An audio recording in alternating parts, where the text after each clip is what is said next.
All right, what's up, Instagram? Let's see. Hopefully, we're live on Facebook, YouTube, Twitch. What's going on, y'all?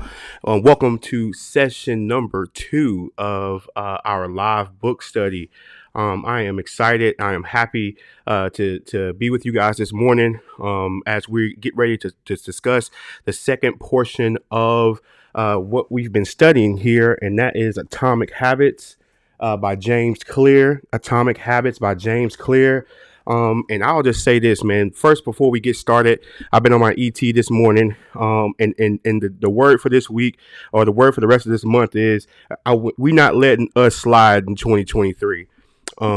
We do. I think generally all of us do a great job of holding everyone else accountable when they don't do do their end of the deal or hold up their end of the bargain. It's time for us to hold ourselves accountable when we don't hold up our end of the deal, when we don't hold up our end of the bargain. So I just want to lead off with that. The results in our lives are going to be directly tied to how accountable we are to the actions and choices and decisions that we make every single day. So number one, I just want to kind of lead off with that. Lead off with just saying, man, let's focus on holding ourselves accountable for the things that we want to do, for the things we want to accomplish, for making things happen the way that we wanted to make it happen. Hopefully, my audio is better on Instagram this go around. I believe last time when I recorded my Instagram live audio was not the best, so hopefully I've installed a remedy for that. I just want to thank number two, just thank everybody for jumping on. If this is your first time in the TPE book study, welcome. If you were here last week, welcome again. If this is your last time, thank you as well. I appreciate all levels of support. I want to go over the resource from last week. I've got the resource from last week right here on my phone. If you can see that on Instagram, Facebook, YouTube, Twitch. I've got the resource right here. If you are wanting to get access to this resource, please go to our private, say I want in, and we'll get you an invite to our private Facebook group where I post these resources every week. The intention will be by the end of the year, we'll have 52 weeks or 52 pages worth of content that we've worked through, that we've gone through together. And hopefully by the end of this, we'll see that incremental change that the author speaks about in Atomic Habits. So I'm gonna go with I'm gonna go through my 6 days and the kind of the things that I picked on those 6 days during last week's resource.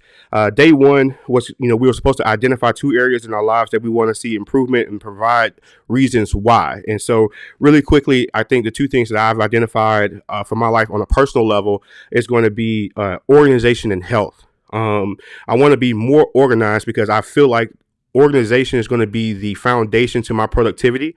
So the more organized I am, the more productive that I can actually be. And then number 2, my second focus is going to be my health, right?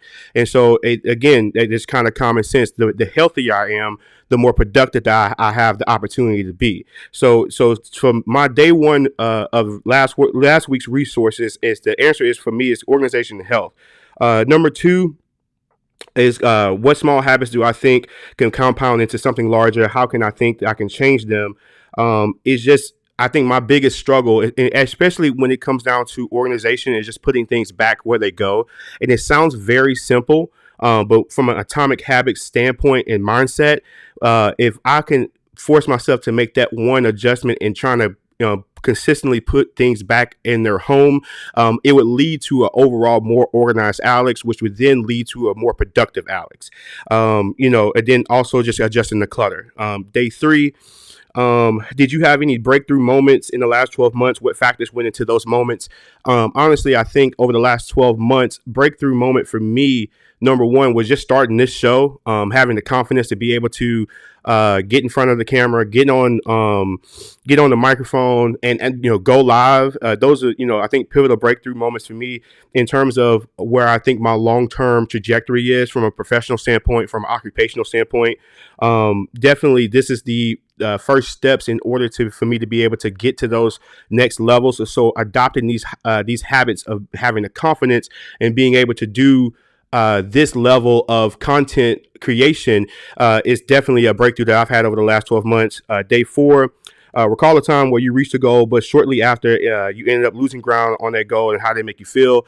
And this is going to kind of go into the larger thought and some of the things I want to talk about in the actual study component of this conversation. But about 9 months before, no, actually about 12 months before our youngest is born, I think I talked about this last time, got really big on the health kick, said this had to be 2020. And we lost a bunch of weight and we was feeling really good. We set a target, say, hey, we want to lose X amount of pounds over X amount of time. And having that goal mindset, if you guys are reading along with us in the book, but that goal mindset, I really feel like was my biggest deterrent. I had the ability to go reach the goal. However, the behaviors that was needed to sustain the goal were not there. And so that's why I was able to, I ended up backsliding on that one particular feat. And so now in reading this book, I realized there's some things that I didn't put in place to ensure that I was able to reach the goal. Day number 5. In what area do you feel like you're striving for continuous improvement, and what factors contribute to this? I think for me, it's just being a better spouse and a better father. And I think the contributing factors is time and appropriate engagement. I think in reading this book and evaluating some of my habits and evaluating some of the things that I do, just making small adjustments. I was talking to my wife last night about, okay, I'm coming into the room with 1, max 2 devices. And this might sound small and trivial, but if you know me, I probably pack a laptop, I pack an iPad, 2 phones, and maybe another tablet just for good measure. But when it's time for me to unwind and me to decompress, I'm trying to make the conscious effort to enter our bedroom with less distractions. So the time would be more spent on us and actually us connecting versus being connected to a device. And so that's a small piece. And the same thing translates into time with my children, making minor adjustments about the things that I keep with me or the things that I have on me, definitely kind of contributes to me being a better father. So that's something, I think, an area that I'm striving for continuous improvement in. And lastly, reflect on the week. What moment stuck out to you that you have made small improvement on? And I think for me, it's the continuing intentionality on using my calendar. This has got to be the moment in my life that I've used the calendar the absolute most.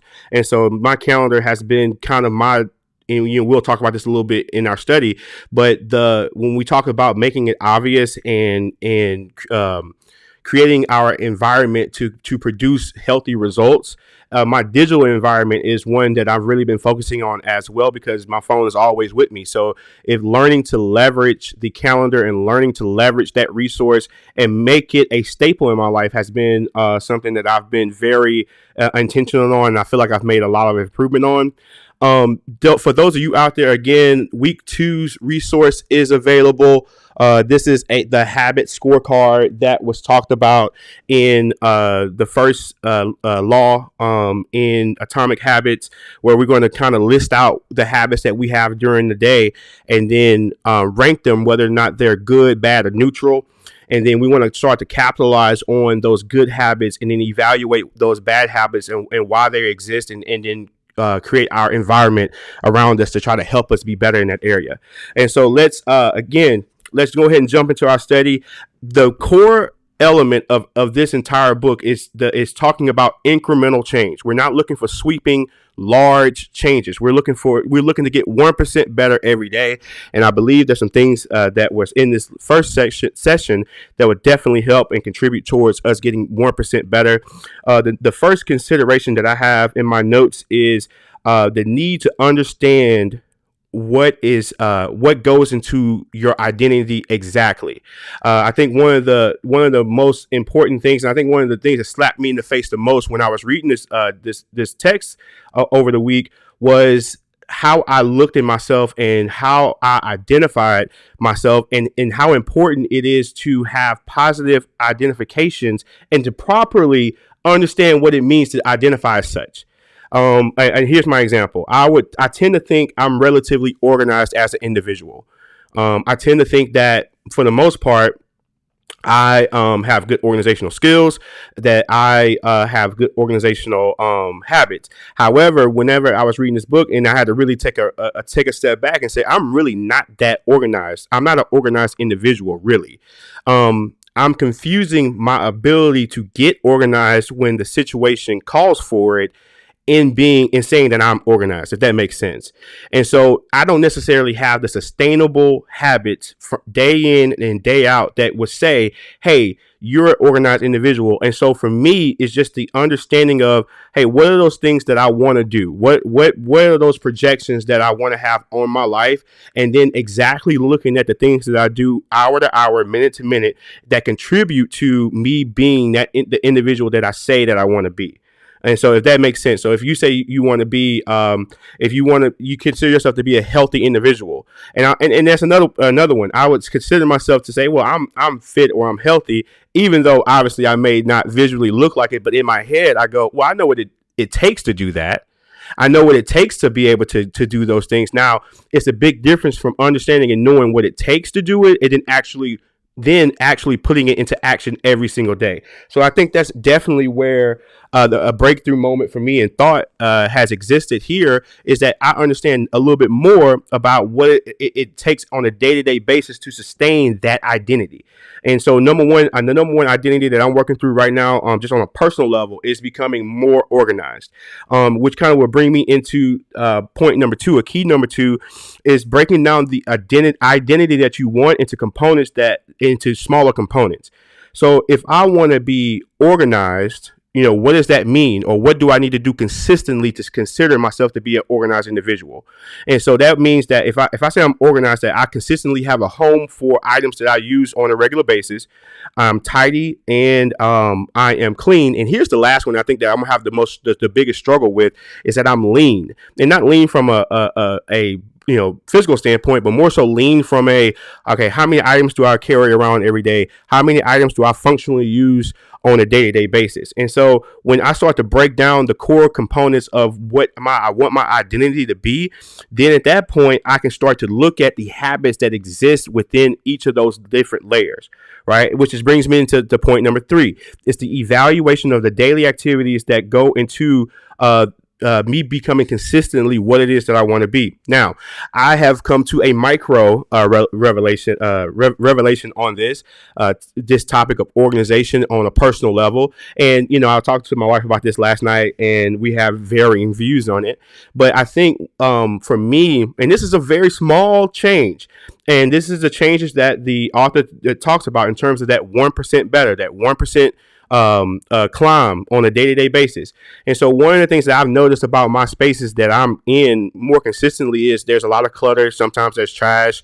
There's just debris from either eating or papers or post-it notes or whatever.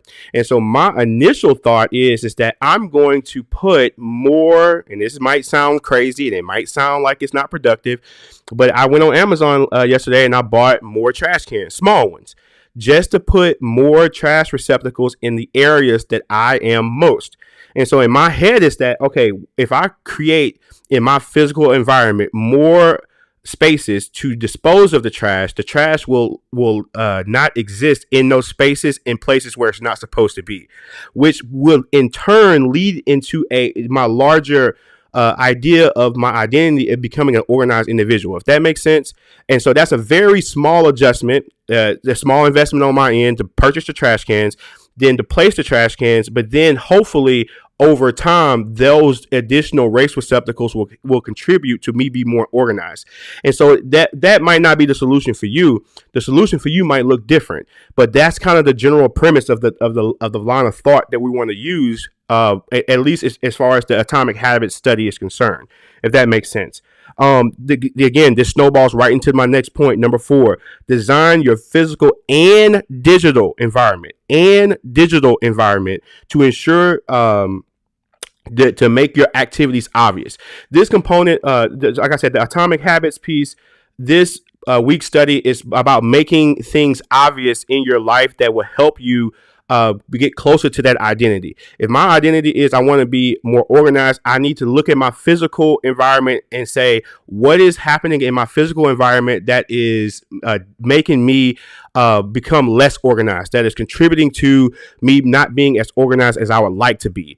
And so in me doing that, the trash cans is one component that I want to kind of implement. And there's going to be a few other things that I will probably discuss throughout the week in our private Facebook group that I would use to contribute towards helping in this regard. But again, looking at what you have physically, and then I'm stressing the digital environment because the book talks about habit stacking, right? Looking at certain things that happen on an ongoing basis already in your life, and then adding positive activities that correlate with that. For example, if you're into meditating, actually, let me use this example. If you're wanting to work out more, creating the habit of saying, hey, when I take my work clothes off, I'm immediately changing into the workout clothes. And then psychologically, when you put the workout clothes, there's a set of actions that follow that logically. Okay, if I put the workout clothes on, then that means I'm going to work out. You know what I mean? And so if you implement emphasis on the small activity of, hey, when I get undressed from work, I'm immediately putting these clothes on, that would activate the cadence of actions that will contribute to go work out. And then if your goal is to become more of a fit individual, or your identity is to be fit, if you work on implementing the one step of getting dressed to work out as soon as you put work clothes off, that will contribute to that identity or at a larger scale, if that makes sense. And so, man, I am close to 15 minutes, and I don't want to. Well, I'm over 15 minutes, and I don't want to abuse the time because I'm definitely grateful for all those who jumped on Instagram, everybody who's on Facebook, YouTube, and the other platforms. I'm going to kind of wrap this up a little bit. Just some helpful notes from our reading. Also, is to leverage cues that involve when and where. Some of the most powerful instruments that help habits stick is to assign habit cues to a location and to a time. Look for ways to habit stack. Again, there's things that you're going to do throughout your day that you're going to do regardless. Brush your teeth, get ready for bed, put your phone on the charger, get dressed for work. As you identify and in your habit scorecard, as you identify those profitable or good habits, look to add additional activities that contribute to your identity that makes sense in correlation to those current habits. Let's see here, and that's all I have. We've got 3 more sessions. There's 3 more Mondays left in the month of January. And next week, actually, I'm going to announce the book for next month. And so for those of you who are rocking with us, this is going to be an opportunity for us to be able to try to read 1 book a month at least. I don't know how many books you guys are reading out there already, but this will position us to be able to read and study and then implement actionable items over 1 book every single week. And I'm excited to be on this journey. If anything else, I know I'm improving.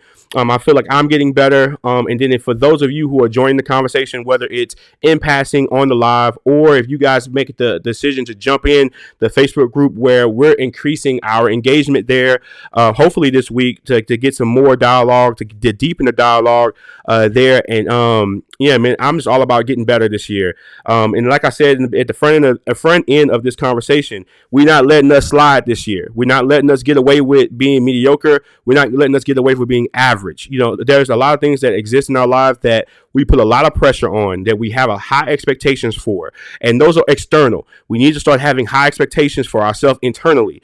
How are we growing? What are we doing? What are our habits looking like? What are we doing to ensure that ourselves as an individual is profitable? And how are we ensuring the people that we are impacting the most, they're profitable as well? You can't maximize your opportunity to help other people get better unless you're maximizing your opportunity for yourself to get better. And so this is what this is all about. Again, thank you guys for joining us this week. Hopefully that Instagram audio is good. Maybe I can get some feedback if anybody's still on live. If you put in the comments, how was the audio today? I know the audio last week was a little muffled. Hopefully it's not muffled this week. I got an instrument in place, and hopefully that's doing what it's doing. Hopefully the audio is coming through clear on all the other platforms that we are streaming on. And I most definitely appreciate you guys. And thank you for joining us. Again, we'll be here next Monday at 6:45. hanging out. And I hope this is not too early, but I think this is a great way to start our week. This live should be saved wherever wherever it's streaming at. And until next time, TPE, peace.